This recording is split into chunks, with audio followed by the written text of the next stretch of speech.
قریباً 2 گھنٹے کے بعد لیپ ٹاپ ایک گہری سانس کے ساتھ بند کیے، گردن دائیں بائیں گھمائی، تھکن دور کرنی چاہیے۔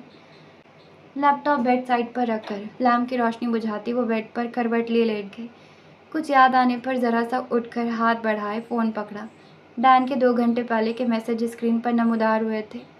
وہ سب مذاق تھا، ڈبل بیٹری والا بالکل نہیں، اسے تو میں کالج میں دیکھ لوں گا۔ مائی بیوٹیفل ریڈ ہیڈ والا بھی نہیں، کیونکہ تم صرف میری ریڈ ہیڈ ہو۔ نورے نے میری کو گھور کر دیکھا۔ اور غصے والا بھی نہیں، تم واقعی غصے میں بہت پیاری لگتی ہو۔ 1 منٹ، تو مذاق کیا تھا پھر؟ سر نفی میں ہلائے، اس نے جواب دیے بغیر موبائل بند کرنا چاہا۔ تم پھر سے اگنور کر رہی ہو، میں تمہاری بائک کا ٹائر پنکچر کر دوں گا۔ تم سوتے نہیں ہو الو کہیں کی، اور میری بائک کے قریب بھی نظر آئے تو میں تمہارے گھڑوں میں پین گھونپ دوں گی۔ آؤچ، کسی کو میرے ڈمپل بہت پسند ہے۔ میسج پڑھتے نورے نے آنکھیں گھمائیں۔ ڈین، رائٹ پر چلو میرے ساتھ۔ نورے، ریس لگاؤ گے؟ ڈین، میری بائک پر ریڈ ہیڈ۔ نورے، آفر ریجیکٹڈ۔ ڈین، کل شام 8 بجے۔ نورے، جہنم میں جاؤ۔ ڈین، تمہارے بغیر نہیں، مجھے سپریشن انزائٹی ہوتی ہے۔ اب کی مرتبہ آنکھیں گھمانے کے ساتھ وہ ہنسی بھی تھی۔ یہ لڑکا پاگل تھا، سر نفی میں ہلاتے وہ فون بند کر کے کروٹ لیے، آنکھیں بند کر کے وہ ایک باغ کے وسط میں کھڑا تھا، جہاں حد نظر تک رنگ برنگے پھول دکھائی دے رہے تھے، لیکن وہ پھولوں کو نہیں دیکھ رہا تھا۔ اس کی نظر کسی کو تلاش کر رہی تھی، پھولوں کے درمیان وہ کسی پھول کو تلاش رہا تھا۔ چھوٹے چھوٹے قدم اٹھاتا وہ آگے بڑھا، گردن دائیں بائیں گھمائے، ہر جانب دیکھا، نظر مایوس لوٹی تھی۔ قدم اٹھاتا وہ مزید آگے بڑھا، باغ کے دائیں جانب ایک بڑا سا درخت پھولوں پر اپنا سایہ کیے کھڑا تھا۔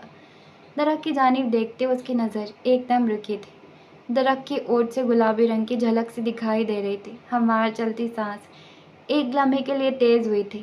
آہستہ آہستہ قدم اٹھاتا احتیاط سے وہ درخت کی جانب بڑھا۔ درخت کے قریب پہنچ کر اس نے سر ہلکا سا آگے کیے، اس کی اوٹ میں دیکھا۔ چند لمحے پہلے تیز ہوا سانس اب ہلکا ہوتا بالکل آہستہ چلنے لگا تھا۔ وہ جس کو تلاش رہا تھا وہ سامنے بیٹھی تھی، پھولوں کے درمیان، پھولوں جیسی، گلابی لباس میں، گلابی پھولوں جیسی۔ بالکل چھوٹے چھوٹے قدم اٹھاتا وہ اس کے نزدیک پہنچ کر ایک گھٹنا زمین پر ٹیک کر اس کے سامنے بیٹھا۔ وہ اطراف سے بھیگانا اپنی قیمتی پھولوں کے ساتھ کھیلنے میں مصروف تھی۔ ریم، مدھیم سی آواز پر نظریں پھولوں سے ہٹائے ذرا سی اوپر کیے، گھٹنے کا بل بیٹھے ہلکا سا اس پر جھکے، ہاتھ کو دیکھا۔ ہاتھ؟ اس کی آواز سنجیدہ تھی، اور یہ لہجہ ریم کا نہیں تھا۔ وہ تو اتنی نرم سی آواز میں اسے پکارتی تھی۔ میں تمہیں ڈھونڈ رہا تھا۔ تم مجھے کیوں ڈھونڈ رہے تھے؟ ہاتھ نے ناسمجھی سے اسے دیکھا۔ کیونکہ میں تمہیں دیکھنا چاہتا تھا۔ تم جانتی ہو میں نے اتنے دن کیسے گزارے، میں تمہیں دیکھ نہیں سکا، میں تمہیں محسوس نہیں کر سکا۔ تم مجھے چھوڑ کر چلے گئے تھے۔ نظریں واپس پھولوں کی جانب موڑتی وہ سنجیدہ سے لہجے میں بولی، جیسے وہ ناراض ہو۔ ہاتھ مزید اس کی جانب جھکا تھا۔ میں نے تمہیں میرا انتظار کرنے کو بولا تھا ریم۔ میں نے کیا انتظار، لیکن تم واپس نہیں آئے۔ اس کی باتیں ہاتھ کو اپنے دل پر لگتی محسوس ہو رہی تھی۔ وہ اسے نہیں دیکھ رہی تھی۔ ہاتھ اسے کندھوں سے پکڑے جھجوڑ کر اپنی جانب متوجہ کرنا چاہتا تھا۔ میں واپس آیا تھا ریم، میں تمہیں چھوڑ کر نہیں گیا، میں واپس تمہارے پاس آیا تھا۔ ریم نے نظریں اٹھائے اسے دیکھا۔ ان نظروں میں ناراضگی تھی، سنجیدگی تھی، لیکن ہاتھ کے لیے پیار نہیں تھا، وہ چمک نہیں تھی جو اسے دیکھ کر ان آنکھوں میں اترتی تھی۔ تم آئے تھے، لیکن تب تک دیر ہو گئی تھی، بہت دیر۔ اور پھر وہ اپنی جگہ سے کھڑی ہوئی، اس کے سنہری بال ہوا سے اڑ رہے تھے۔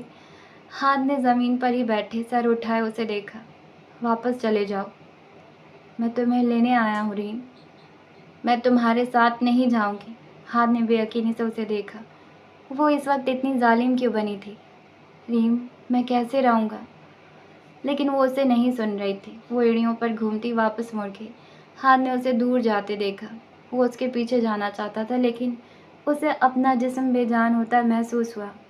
ریم، واپس آؤ ریم، میں تمہارے بغیر نہیں رہ سکتا ریم، میری طرف دیکھو، دور مت جاؤ، دور مت جاؤ ریم، ریم۔ ایک چیخ خالی کمرے میں گونجی تھی۔ وہ بیڈ پر بیٹھا پسینے میں شرابور ہوا، گہرے گہرے سانس بھر رہا تھا۔ ہاتھ اٹھا کر چہرے پر پھیرا تو پتہ چلا وہ صرف پسینہ نہیں تھا، وہ آنسو تھے۔ وہ رو رہا تھا۔ دونوں ہاتھ چہرے پر پھیرے، آنسو اور پسینہ صاف کیا۔ وہ خواب دیکھ رہا تھا، وہ ریم کا خواب دیکھ رہا تھا، اور وہ ناراض تھی، وہ ہاتھ سے ناراض تھی۔ اسے لگ رہا تھا کہ ہاتھ اسے چھوڑ کر چلا گیا تھا۔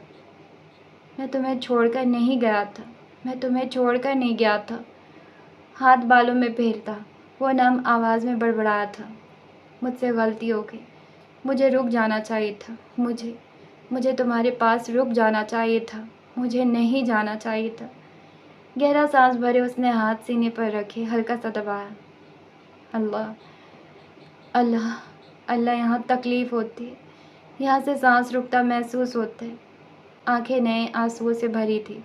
ریم، ایک دن تمہاری یادیں میری سانس ختم کر دے گی، میں مر جاؤں گا، میں تمہارے بغیر مر جاؤں گا۔ چہرہ ہاتھوں میں چھپائے وہ اب ہلکورے لے رہا تھا، اور اب اس کی باقی کی رات یوں ہی بیٹھے روتے ریم کو خیالوں میں مخاطب کرتے گزرنے والی تھی۔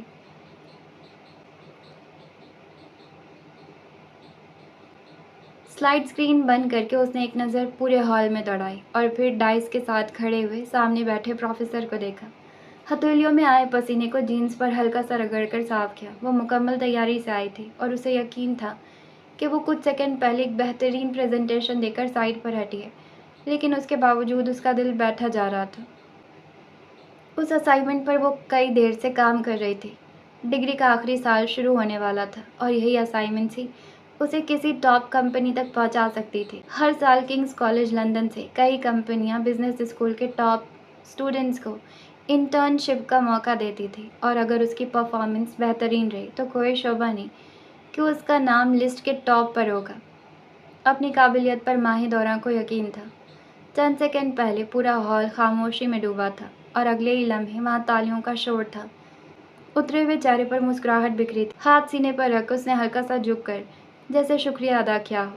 فرنٹ رو میں بیٹھے اس کے دوستوں پر نظر پڑتے اس کی مسکراہٹ مزید گہری ہوئی تھی۔ ان کا بس نہیں چل رہا تھا، وہ اسٹیج پر پہنچ کر اسے گلے لگا لیتے۔ نظر ان سے ہٹی، پچھلی سیٹوں پر رکی۔ اس کے دیکھنے پر ڈان نے گہری مسکراہٹ کے ساتھ ہاتھ اس کی جانب لہرایا تھا، جس پر وہ سر نفی میں ہلاتی مسکرا دی۔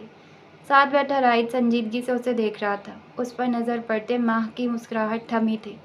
ان کے گروپ میں صرف ڈان ہی اس کے لیے تالیاں بجا رہا تھا، شاید تو جیسے ہال میں موجود ہی نہیں تھا۔ باقی ایزابیلا اور فلورا سے وہ امید بھی نہیں رکھتی تھی کہ وہ ماہی دورہ کی کامیابی پر خوش ہو سکتی ہے۔ پروفیسر ایڈیسن اپنی جگہ چھوڑتے اسٹیج پر آئے، دایاں ہاتھ ماہی دورہ کی جانب بڑھایا، جسے ماں نے بڑی سی مسکراہٹ کے ساتھ تھاما تھا۔ ویری ویل ڈن ماہی دورہ، ہمیشہ کی طرح تم نے خود کو ثابت کیا ہے۔ مجھے یقین ہے ڈگری سے پہلے تم کئی کمپنیوں میں اپنی جگہ بنانے میں کامیاب ہو جاؤ گی۔ پروفیسر کے الفاظ پر اسے ایک اعتماد سا ہوا تھا۔ سرس بات میں لائے ان کا شکریہ ادا کیا۔ ایک فیور چاہتا ہوں تم سے، امید ہے تم مجھے مایوس نہیں کرو گی۔ پروفیسر کی بات پر اس نے ناسمجھی سے انہیں دیکھا۔ کیسی فیور پروفیسر؟ اس کلاس کے بعد میں تفصیلاً بات کروں گا، اب تم اپنی سیٹ پر جا سکتی ہو۔ ان کی بات پر کنفیوز سی ماہ سر ہلاتی اپنی سیٹ کی سمت بڑھی۔ گاڈ لڑکی، کیا کھاتی ہو تم؟ اتنی کمال اسائنمنٹ، اور اس سے بھی بڑھ کر تمہارا لیکچر ڈیلیور کرنے کا انداز۔ اس کے بیٹھنے سے پہلے ریا شروع ہو چکی تھی۔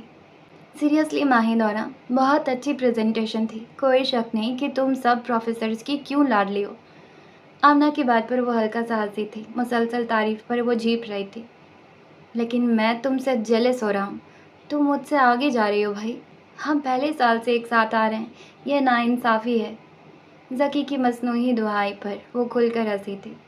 پھر تو میرے لیے فخر کی بات ہونی چاہیے کہ میں دا گریٹ زکریا ملک سے آگے نکل رہی ہوں۔ کندھے اچکا کر وہ ہنس کر بولی۔ ذکی اس کی بات پر سر جھکائے ہنس دیا۔ نکل جاؤ بھائی، تم نے لندن کی کمپنیوں کے لیے بھاگ دوڑ کرنی ہے، ہمارا کیا ہے، ہم نے نکل جانا ہے اپنے دیس کی جانب۔ تم تو بس واپسی کے خواب دیکھتے رہنا ذکی، کبھی جو یہاں رکنے پر شکر گزاری کا اظہار کیا ہو۔ ریا کے ناک چڑھانے پر وہ ہنسا تھا۔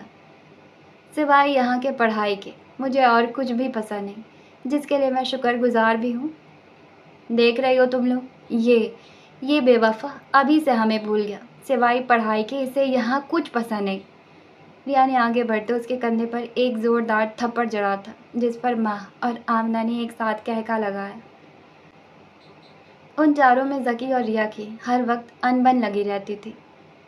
1 سال ابھی باقی ہے ذکی، سوچ سمجھ کر بات کرو ورنہ ہم تمہیں دوستی کے دائرے سے خارج بھی کر سکتے۔ ماں اپنی کتابیں بیگ میں ڈالتی مسکراہٹ دبائے بولی، مذاق تھا چڑیلو، تم لوگ تو پیچھے ہی پڑ جاتی ہو۔ چڑیل کس کو بولا؟ ڈریکولا کہیں کے؟ ریا نے کڑے تیوروں سے پوچھا۔ جس نے دل پر لیا اسے۔ اب کی مرتبہ ریا باقاعدہ اپنی سیٹ سے اٹھتی ذکی کی جانب لگی، لیکن اس سے پہلے ہی ذکی نے جگہ چھوڑی، کلاس سے باہر دوڑ لگائی تھی۔ ریا اپنا بیگ جھپٹ کر اس کے پیچھے بھاگی۔ آمنہ اور ماں نے ان کو دیکھ کر سر نفی میں ہلایا، ہلکا سا کہکہا لگایا تھا، میں ان کو دیکھنے جا رہی ہوں، پورے کالج کو تماشا دکھا رہے ہوں گے، تم آ رہی ہو؟ اپنا بیگ تھامتی آمنہ کھڑی ہوئی۔ میں کچھ دیر میں ملتی ہوں، پروفیسر نے مجھ سے کچھ ڈسکس کرنا ہے۔ ماں کے جواب پر سر اس بات میں ہلاتی آمنہ کلاس سے باہر نکل گئی۔ سب کچھ سمیٹ کر ماں نے ایک نظر پروفیسر کو دیکھا، جو چند اسٹوڈنٹس کے ساتھ کھڑے انہیں کچھ سمجھانے میں مصروف تھے۔ ہاتھ اٹھا کر بالوں پر پھیرا، جو معمول کے مطابق پونی ٹیل میں قید تھے۔ سر ہلکا سا موڑے، نظر پچھلی سیٹوں پر ڈالی۔ ڈان موبائل رائد کے سامنے کیے، یقیناً اسے اپنی ساتھ سیلفی لینے پر مجبور کر رہا تھا، جس پر رائد ماتھے پر بل ڈالے اسے دیکھ رہا تھا۔ ساتھ بیٹھی ایزابیلا، فلورا اور لیانا اپنی باتوں میں مصروف تھی۔ کلاس آدھی سے زیادہ جا چکی تھی اور حیرت انگیز طور پر وہ ابھی تک کلاس میں موجود تھے، جبکہ کلاس چھوڑنے والوں میں وہ عموماً اول نمبر پر ہوتے تھے۔ سیلفی کے دوران ڈان کی نظر ان کی جانب دیکھتی ماں پر پڑی۔ ڈمپل کی نمائش کرتا وہ اپنی جگہ سے اٹھ کر اسٹیپس پھلانگتا، اس کے ساتھ آ کر بیٹھا۔ کیسی ہو ماہی دورہ؟ تمہارے پاس 2 دماغ ہے کیا؟ اتنی دھماکے دار اسائنمنٹ؟ ڈان کے اچانک آ کر بیٹھنے اور بولنے پر وہ ہنسی تھی۔ میں ٹھیک ہوں، تم کیسے ہو ڈان؟ Hot and handsome. مصنوعی کالر اکڑا کر بولنے پر وہ ماں کو مسلسل ہنسنے پر مجبور کر رہا تھا۔ تم لوگ ابھی تک کلاس میں ہو؟ حیرانگی والی بات ہے نا، مجھے خود بھی یقین نہیں آ رہا، لیکن ہمیں پروفیسر نے رکنے کا بولا ہے اور اب وہ میرے صبر کا امتحان لے رہے ہیں۔ پروفیسر ایڈیسن نے آج سب کو رکنے کی ہدایت کی ہے؟ مجھے بھی پروفیسر نے کلاس کے بعد رکنے کا بولا تھا۔ اس کی بات پر ڈان نے ماتھے پر بل ڈالے اسٹیج پر کھڑے پروفیسر کو دیکھا۔ چھوڑو، آؤ سیلفی لیتے۔ اس کے ساتھ ہی اپنا فون اس نے ماں اور اپنے سامنے سیدھا کیا۔ ماں نے مسکراتے اسکرین کی جانب دیکھا، جبکہ ڈان نے پوری بتی سی نکالی۔ 2 ڈمپل کی خصوصاً نمائش کی تھی، اس کا آدھا سوشل سرکل تو اس کے ڈمپل کا دیوانہ تھا۔ چند منٹ بعد موبائل کی وائبریشن پر جینس کی پاکٹ سے اپنا فون نکالا۔ نوٹیفیکیشن دیکھنے پر پتہ چلا کہ ڈان نے اس کے ساتھ کچھ منٹ پہلے لی سیلفی انسٹاگرام پر پوسٹ کر کے اسے ٹیگ کیا تھا۔ پوسٹ کیپشن دیکھنے پر ماں کا منہ حیرت کے مارے کھلا تھا۔ Me and my nerd, ignore the background. ان کی سیلفی میں پیچھے بیٹھا رائد صاف دکھائی دے رہا تھا، جو اطراف سے بیگانہ اپنے موبائل پر مصروف تھا۔ تصویر کو لاک کر کے ماں نے کمنٹس کھولے، جہاں ان کے کلاس میٹس کے علاوہ رائد کا کمنٹ سب سے اوپر تھا، ڈیلیٹ دس اور آئی ول ڈیلیٹ یور ایگزسٹنس۔ جواب میں ڈان نے نہ صرف اس کا کمنٹ پن کیا تھا، بلکہ ہنسی کے کئی ایموجی بھی بھیج ڈالے تھے۔ ڈان کی ذات ہو اور اس بات کا اثر ہو، ناممکن۔ سر نفی میں ہلائے ماں نے موبائل بند کیے واپس جیب میں رکھا۔ ڈان کب سے اٹھ کر جا چکا تھا۔ بیگ کندھے پر ڈالے وہ سیٹ سے اٹھتی پروفیسر کی جانب بڑھ گئی۔ یہ ناممکن ہے، میرا مطلب مجھے نہیں لگتا میں ایگری کر پاؤں گی۔ ہاتھ آپس میں رگڑتی وہ لہجے کو بمشکل ہموار رکھے بولی۔ پروفیسر ایڈیسن نے سنجیدگی سے اسے دیکھا۔ یہ مشکل نہیں ہے ماہی دورہ، بلکہ ایسے تمہاری تیاری بھی مزید بہتر ہو جائے گی۔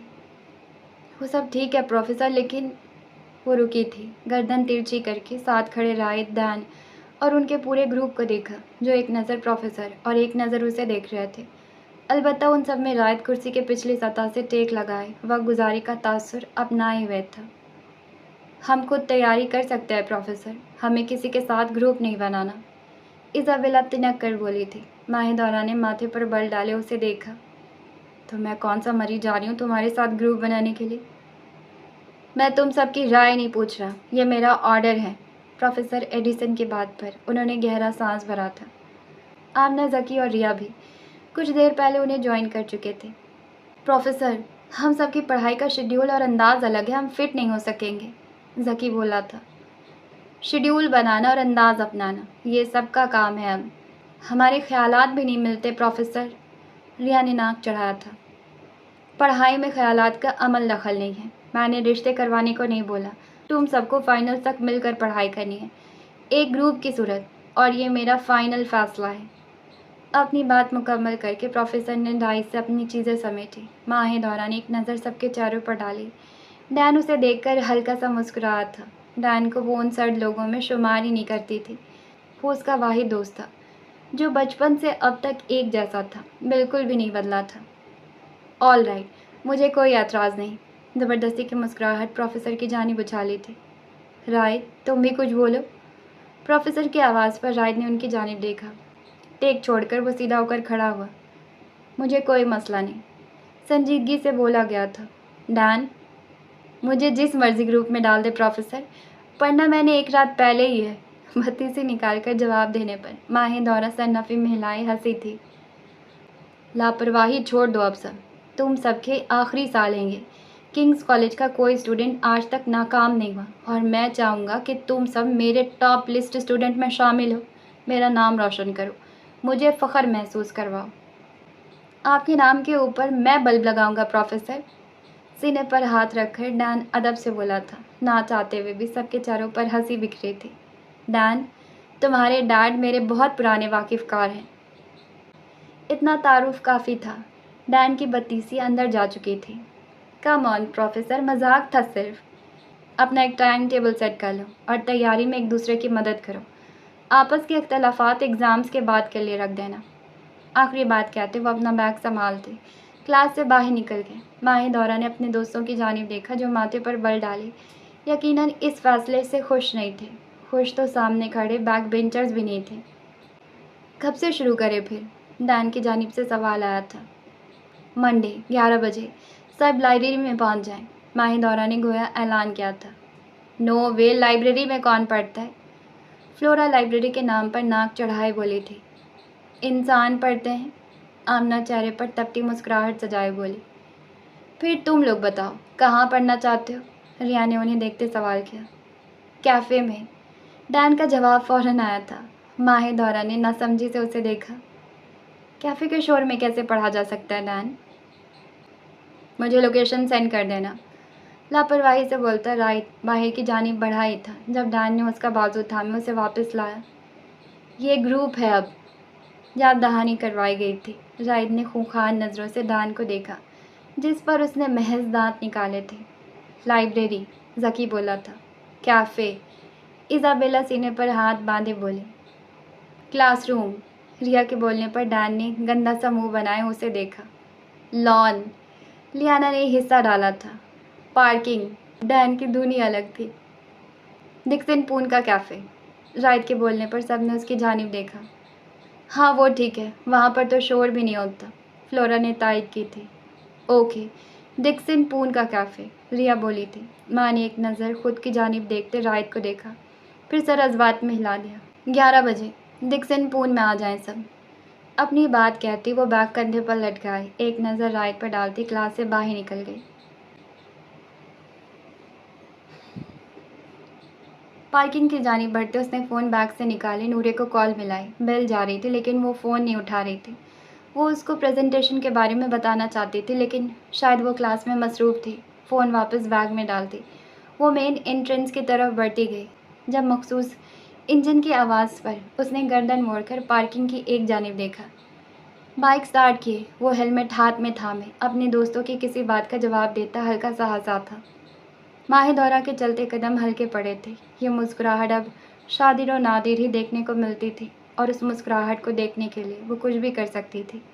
ہلکے پڑے قدم مکمل رک چکے تھے۔ ایک ہاتھ سے ماتھے پر بکھرے بال پیچھے کرتا وہ ڈین کی کسی بات پر سر ہلکا سا پیچھے گرائے کہکہا لگائے ہنسا تھا۔ جب وہ مسکراتا تھا تو نیلی آنکھیں چمک اٹھتی تھی جیسے سمندر کے پانی پر سورج کی کرنیں پڑ رہی ہوں۔ لب خود بخود ہلکی سی مسکراہٹ میں ڈھلے تھے۔ کیا یہ مسکراہٹ مستقل نہیں رہ سکتی تھی؟ کیا وقت تھم نہیں سکتا تھا؟ کیا رائد؟ ماہ دورہ، اپنے نام کی پکار نے اسے خیالوں سے باہر نکالا تھا۔ نظریں رائد سے ہٹائے اس نے اپنے سامنے کھڑے نفوس کو دیکھا۔ دراز قد کے ساتھ رومان اپنی سبز آنکھیں چھوٹی کیے اسے دیکھ رہا تھا۔ رومان، لہجے میں ہلکی سی حیرانگی تھی۔ یہ تیسری آواز تھی۔ مطلب؟ تیسری آواز پر تم نے اپنے خیالات سے باہر آنے کا فیصلہ کیا۔ بنا کسی تاثر کے جواب پر ماہ دورہ نے ماتھے پر ہلکے سے بل ڈالے۔ رومان اور اس کے صاف ستھرے جواب۔ آپ یہاں کالج میں کیسے؟ گاڑی میں، ہاتھ میں پکڑی چابی اوپر کیے بتایا گیا تھا۔ میرا مطلب، اگر کوئی کام تھا تو مجھے کال کر دیتے، میں خود آ جاتی۔ میں نے تمہیں کئی مرتبہ کال کرنے کے بعد کالج کے اندر آنے کا فیصلہ کیا ہے۔ اس کے جواب پر ماں کا ہاتھ فوراً اپنے بیگ کی جانب بڑھا تھا۔ میرے خیال میں فون سائلنٹ پر ہی چھوڑ دیا تھا میں نے۔ رومان نے محض سر ہلکا سا نفی میں ہلایا تھا۔ میں 2 دن کے لیے شیفیلڈ جا رہا ہوں، ایک کیس کے سلسلے میں۔ معاملات کافی کمپلیکیٹڈ ہیں، شاید رابطہ نہ کر سکوں۔ واپس آتے ہی میں ہاتھ کے کیس کی ری اوپننگ کی کوشش کروں گا۔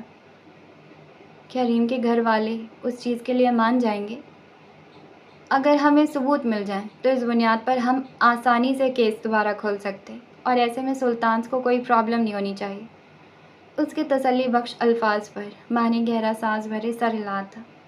مجھے یہ سب آسان نہیں لگ رہا، لیکن میں اب امید بھی نہیں کھونا چاہتی۔ سب بہتر ہوگا، مجھے یقین ہے کہیں نہ کہیں سے راستہ نکل آئے گا۔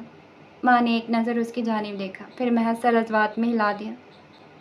تم گھر جا رہی تھی؟ میں ڈراپ کر دیتا ہوں۔ نہیں، میں چلی جاؤں گی، آپ کا شکریہ۔ شکریہ گھر پہنچ کر لینا۔ میں مے فیئر کی طرف ہی جا رہا ہوں، تو میں پارک لین ڈراپ کر دوں گا۔ اپنا جواب سناتا اور رکے بغیر وہ وہیں سے مڑتا گاڑی کی جانب بڑھ گیا۔ ماں نے آنکھیں چھوٹی کیے اس کی پشت کو دیکھا۔ بیگ کے اسٹریپ کو کندھے پر مضبوطی سے تھامے اس نے سرسری سی نظر رائٹ کی جانب ڈالی۔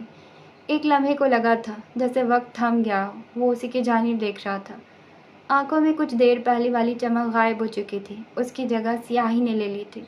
رائٹ کی نظریں گاڑی میں سوار ہوتے رومان پر گئی، پھر واپس ماں کی جانب آئیں۔ ہاتھ میں تھامے ہیلمٹ پر پکڑ سخت ہوئی تھی۔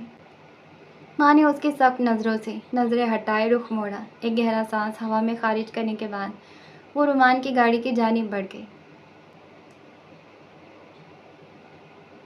کھانے کے ٹیبل پر وہ 4 نفوس بیٹھے مکمل توجہ کھانے کی جانب رکھے ہوئے تھے۔ ڈائننگ ہال کی خاموشی کو محض پلیٹ کے ساتھ ٹکراتے چمچوں کی آواز توڑ رہی تھی۔ نوالا منہ میں رکھ کر روزی نے ایک نظر سربراہی کرسی پر بیٹھے یوسف سلطان پر ڈالی، پھر اپنے سامنے کھانے کے پلیٹ پر سر گرائے رائد اور زین کو دیکھا۔ یہ خاموشی ان کی زندگی کا حصہ بن چکی تھی۔ اتنے بڑے گھر کے وہ 4 افراد اپنی زندگیوں میں مصروف محض اس کھانے کے ٹیبل پر اکٹھے ہوتے تھے، خاموشی سے کھانا کھاتے اور اسی خاموشی سے اٹھ کر اپنے کمروں کی جانب بڑھ جاتے۔ ان سب سے باقی چاہے کسی کو فرق نہ پڑتا ہو، لیکن روزی کو اپنا دل ٹوٹتا محسوس ہوتا تھا۔ چند سال پہلے اس ٹیبل پر سوائے خاموشی کے سب موجود ہوتا۔ ریم اور رائد کی نوک جھونک پر یوسف سلطان کی ہلکی ڈپٹ کے ساتھ ڈنر کب شروع ہوتا اور کب ختم محسوس ہی نہیں ہوتا۔ زین شروع سے ہی کم گو تھا، لیکن وہ دونوں بہن بھائیوں کی باتوں پر بیٹھا مسلسل مسکراتا تھا۔ رائد، تمہارا سیمسٹر کب ختم ہو رہا ہے؟ گلا کھکار کر روزی نے بالآخر خاموشی کو توڑنا چاہا۔ آواز پر سب کی نظر ان کی جانب اٹھی تھی۔ اگلے ماہ، مختصر جواب ملا تھا۔ کیسی تیاری ہے تمہاری؟ کسی مدد کی ضرورت تو نہیں؟ مسکراتے پوچھا تھا۔ جواباً رائد نے ہونٹ کھینچے سر نفی میں ہلایا۔ بہتر ہے، اگر ضرورت پڑی تو آپ ہیں نا؟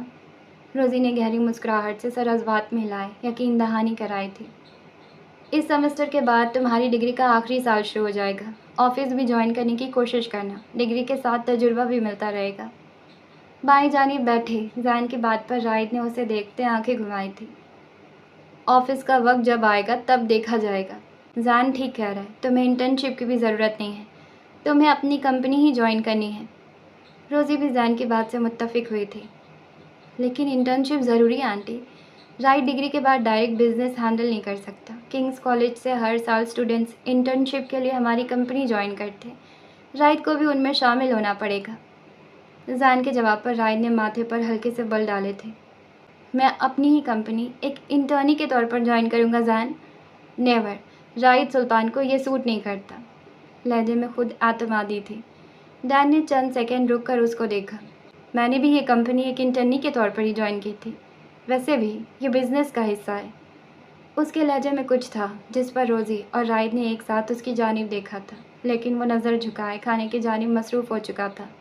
زین، تمہیں میرے بیٹے کے مستقبل کی فکر کرنے کی ضرورت نہیں ہے۔ اس کے لیے کیا بہتر اور کیا نہیں، اس کی فکر کے لیے اس کا باپ موجود ہے۔ بہتر ہوگا تم ان معاملات سے خود کو دور رکھو۔ کب سے خاموش بیٹھے یوسف سلطان اپنے مخصوص کرخت لہجے میں تو باقی سب کو کچھ وقت کے لیے خاموش کروا چکے تھے۔ روزی نے افسوس سے ان کی جانب دیکھا، جبکہ راحت کے ماتھے کے بل مزید واضح ہوئے تھے۔ ڈین، زین صرف ایک بات کر رہا ہے، آئندہ نہیں کرے گا۔ اپنی بات مکمل کرتے وہ نیپکن ٹیبل پر رکھ کر کرسی دھکیل کر کھڑے ہوتے اپنے کمرے کی جانب بڑھ گئے۔ راحت نے گردن موڑے سر جھکائے زین کو دیکھا، جس کے تاثرات بالکل نارمل تھے۔ بلا شبہ وہ اب عادی ہو چکا تھا یوسف سلطان کی باتوں کو دل پر لینا، شاید اس نے عرصہ دراز سے چھوڑ دیا تھا۔ زین، سوری بھائی، ڈیڈ کی باتوں کو اگنور کر دو۔ جواباً زین نے ہلکی سی مسکراہٹ سے اس کی جانب دیکھا، ہاتھ بڑھایا، اس کے کندھے کو ہلکا سا تھپ تھپایا۔ میں ان کی باتوں کا برا نہیں مناتا راحت۔ اس کی مسکراہٹ اور نرم لہجے پر راحت کو اپنے دل پر وزن سا پڑتا محسوس ہوا تھا۔ کئی سال گزر چکے تھے اور یہ دیوار کبھی نہیں گر سکی تھی۔ زین بیٹا، آنٹی پلیز، سب ٹھیک ہے، کھانا مکمل کریں آپ۔ مسکراہٹ کے ساتھ روزی کی بات کاٹی۔ کھانے کے بعد لان میں کافی کے لیے مجھے کون جوائن کرے گا؟ روزی کے سوال پر راحت کے چہرے پر مسکراہٹ پھیلی تھی۔ سنجیدہ ماحول کو کیسے بدلنا ہے یہ روزی بخوبی جانتی تھی۔ میں کافی کو نہ نہیں بول سکتا، زین نے جواب دیا تھا۔ روزی نے سر حسبات میں ہلائے راحت کی جانب دیکھا۔ مجھے رائڈ پر جانا تھا، لیکن میں کافی کے بعد نکل جاؤں گا۔ جواب پر روزی کے چہرے پر بڑی سی مسکراہٹ پھیلی تھی۔ آل رائٹ، میں کافی بناتی ہوں، تم دونوں لان میں چلو۔ کرسی سے اٹھتی وہ بات مکمل کی کچن کی جانب بڑھ گئی۔ میں انٹرنشپ کروں گا۔ آواز پر زین نے رخ موڑے اسے دیکھا، چہرے پر مسکراہٹ پھیلی تھی۔ تم جانتے ہو، تم مجھے بہت عزیز ہو راحت، میں تمہیں کامیاب ہوتا دیکھنا چاہتا ہوں۔ میں سب جانتا ہوں، تم بس اپنا دل خراب مت کرنا۔ فکر نہیں کرو، دل اب بہت مضبوط ہو چکا ہے، چلو باہر چلتے ہیں۔ ہلکی مسکراہٹ کے ساتھ کہتے وہ راحت کے کندھے پر بازو پھیلائے اسے لیے باہر لان کی جانب بڑھ گیا۔ ہاں جی تو مجھے لگتا ہے کہ آج کے اس ایپیسوڈ کو ہمیں یہیں روک دینا چاہیے، اور ہم نے آلموسٹ آدھا ناول پڑھ لیا ہے، آلموسٹ آدھا، ابھی آدھا باقی ہے، یا آدھے سے کچھ حصہ زیادہ، اور مسٹری ابھی بھی وہیں برقرار ہے۔ آپ کو کیا لگتا ہے؟ رائٹر نے دو لوگوں کی طرف ہمیں شک میں ڈال دیا ہے، ایک زین اور ایک ڈین، چونکہ زین نے تھوڑی دیر بعد جوائن کیا تھا پارٹی کو اور ڈین پارٹی کے بیچ سے کہیں چلا گیا تھا، لیکن مجھے زیادہ شک ہے زین پر، اور اگر وہ ڈین نکلا تو قسم سے میرا دل ٹوٹ جانا ہے۔ ڈین مجھے بہت پسند ہے، تو پلیز رائٹر، ڈین نے ایسی کوئی حرکت نہ کی ہو، پلیز پلیز پلیز اسے نہ خراب کرنا، پلیز اس کے کیریکٹر کو ایسا نہ بنانا کہ آخر میں وہ کچھ ایسا نکلے۔ ایسا ہونا تو نہیں چاہیے، لیکن اگر ایسا ہوا تو میرا دل ٹوٹ جائے گا۔ اور زین ہو سکتا ہے، پر مجھے ایسا کیوں لگ رہا ہے کہ رائٹر کچھ ایسا لکھیں گے جو ہم سوچ بھی نہیں سکتے، چونکہ مجھے سجل سعید سے کچھ زیادہ ہی ایکسپیکٹیشنز ہو گئی ہیں، تو مجھے ایسا لگ رہا ہے کہ وہ اتنی کامیاب رائٹر تو ہیں کہ کچھ اچھا لکھیں گے۔ اب مجھے کہیں نہ کہیں تھوڑا بہت ڈر ہے کہ کہیں وہ ڈین کو ایسا نہ دکھا دیں، آئے ہائے ڈین نے ایسا نکل جانا ہے تو میرا دل ہی ٹوٹ جانا ہے۔ خیر کوئی نہیں، ابھی بھی آدھا ناول باقی ہے۔ ویسے میں ویٹ کر رہی تھی کہ ڈین نے نورے کو رائڈنگ پر بلائی ہے تو وہ والا سین دکھا دیں، لیکن وہ سین ابھی تک آیا نہیں اور کافی ٹائم ہو رہا ہے، تو اس وجہ سے میں نے ناول کو روک دیا ہے۔ پتہ نہیں وہ سین آئے گا بھی یا نہیں آئے گا، لیکن وہ سین بہت اچھا تھا اور انوئنگ بھی تھا، جس میں ڈین نے مسلسل میسیجز کر کے نورے کو پریشان کر دیا تھا۔ مجھے ایک پل کو لگا کہ ہائے یہ سائیکوپیتھ جیسا کیوں بیہیو کرنے لگا، کیا رائٹر نے اس کو خراب کرنا شروع کر دیا ڈین کے کیریکٹر کو، لیکن پھر جیسے کامیڈی میں چینج ہوا وہ سین مجھے اچھا لگا۔ خیر، ہاں ملیں گے کل نیکسٹ ایپیسوڈ کے ساتھ۔ آپ جانے سے پہلے چینل کو سبسکرائب کریں، لائک کریں، شیئر کریں، کامنٹس کریں، مجھے دعا میں یاد رکھیں۔ Okay, tata, bye.